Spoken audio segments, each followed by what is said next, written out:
At 5 p.m. on the Friday, I go to the loft and remove those birds which I do not intend sending to the race. They are placed in a basket and put in a dark area of the garage where they remain with the drinker on until the race is completely over.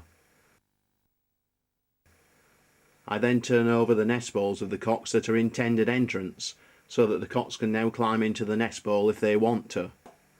In the boxes where I have the plastic grills, I gather these up and move them into a corner of the loft floor out of the way. I would then go and feed the widowhood hens 50-50 widowhood mixture and depurative and allow them to drink, closing off the aviary as soon as they fly down to the floor to eat. 20 minutes later I would basket all the widowhood hens which are paired to the intended race birds and carry them to the widowhood loft.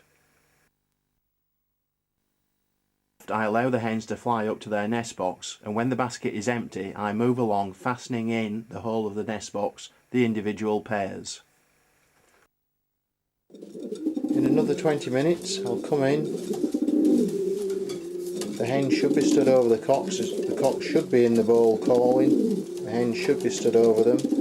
I'll basket the cocks, take them out to the garage, put a drinker on the basket, leave them there for about 5-10 minutes, put them in the car and take them up to the clubhouse. Just before I go, I'll take the hens out of these nest boxes and put them back in the widowhood hen section. Obviously I won't let the cocks see that procedure. The idea is we want the cocks to think that the hens are still in the box waiting for them.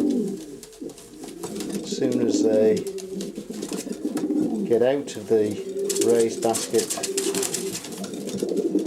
we want them firing for home, get back to their own nest box, nest bowl and hen, which will all be waiting for them here.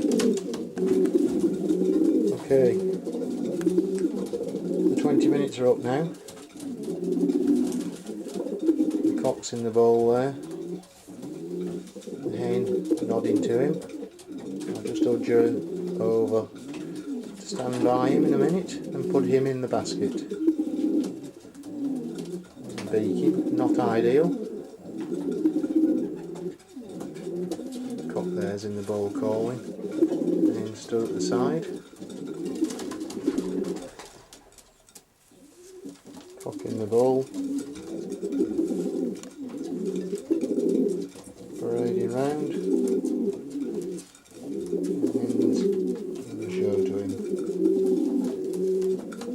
And the same there, cock in the bowl. We really want him to get down low and for the hen to go and stand over the top of him. Would be ideal. I always go first to pick up the cocks that are low down in the bowl with the hen stood over them. This is the ideal scenario. I always want to basket the cocks when they are calm. I check over the cock and if everything is okay, put him in the race basket. If anything is not quite right, I can still delete him from my entry form and add him to the basket of non-competitors in the garage. I move round until all the cocks are basketed and only the hens remain. The basket containing the widowhood cocks is then put in the garage at the side of the car with a drinker on until it is time to drive to the clubhouse. For the short races I leave the hens in their nest boxes overnight with a small plastic pot of water on the box front, but for the channel races I put all the hens back in the basket and return them to the widowhood hen loft.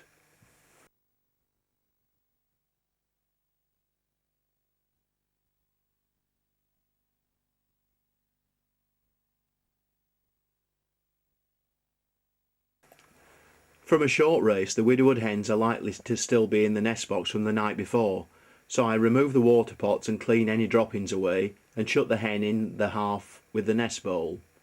I then put Electro B electrolytes in the drinker on the loft floor and mix up a honey glucose solution which I dilute with water and put into 4 plastic pots. These are then placed on the fronts of the nest boxes of what I expect will be the first arrivals. I then make sure the clock and thimbles are ready and set the stall trap if necessary, and with some corn to rattle await the birds' arrival.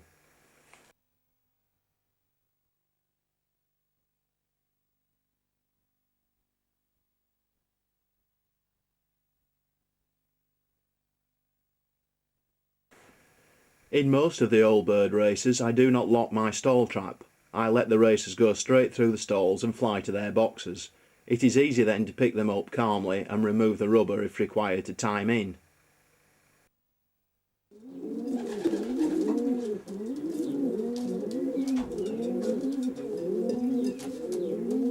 Well, this is the first one back from the race. He's been back 20 minutes now. When they come back, put a drinker on the front of the nest box with salts in there, recovery salts.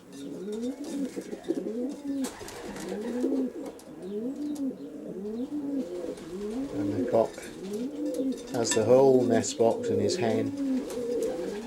The cock, on entering the loft, is then allowed through to his hen and the box is opened up fully.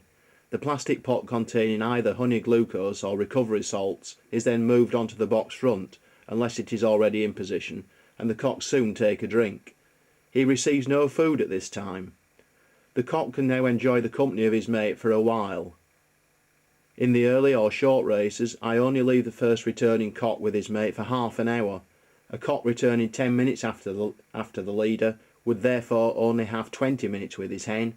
One 18 minutes late would only have 12 minutes. I try to remove all of the Widowhood hens at the same time, that is 30 minutes after my first arrival in the early and short races, and for 1 hour in some of the middle distance races. In races where there are big gaps between arrivals, a leading cock may stay with his hen for 2 hours, but hardly ever longer than this. It is always a good policy for the returning racer to see his hen, even for just 5 minutes, but if he is late and I think the presence of a hen would agitate the other cocks in the loft, then he will miss seeing her and will have to shape better the following week. Of the pair we are looking at, the cock was my first arrival from a 280-mile channel race, having flown for 6.5 hours. He actually finished 44th combine out of 3,155 birds. It's now 40 minutes since this cock came, so I'm now going to give him a teaspoon of Golden Boost, just to let him get his energy back.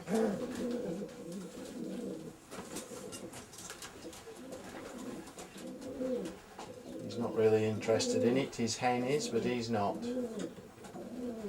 It shows that you don't have to worry too much about food when pigeons come back from races.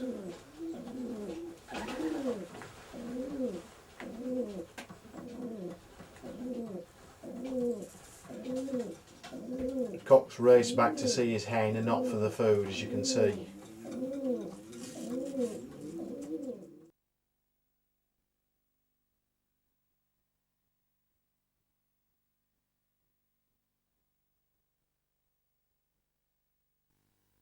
Whenever the Widowhood cock sees his hen, it is usual that he will not want to go far away from his nest box. The thought of his hen and going to nest must still be fresh in his mind. Consequently, for the next 24 to 36 hours, he will not want to fly around much, and this is why Widowhood cocks are reluctant to put in much exercise on the day following the race. This would also be the same if the cock saw his hen after training, and as I have mentioned earlier, my cocks do not get to see their hens after training. The hens are used to motivate the cocks into returning quickly from races, and the cocks are bound to be more responsive if they haven't seen their mates for a while. Another important factor of widowhood is ensuring the cocks get plenty of rest and quiet. In setting up the loft, we have tried to reduce possible agitation by A. trying to prevent the cocks seeing other birds outside, B. trying to prevent them hearing or calling to the widowhood hens, and C. trying to prevent them looking into other birds' nest boxes. We can also help them to rest by simply keeping away from the loft for long periods and keeping a regular routine.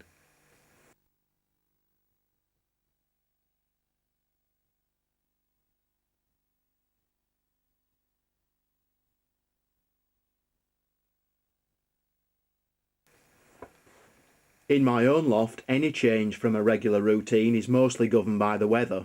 In a perfect world, my birds would be let out for exercise at the same time each morning and evening, and after the beginning of May, they will exercise for 1 hour on each session.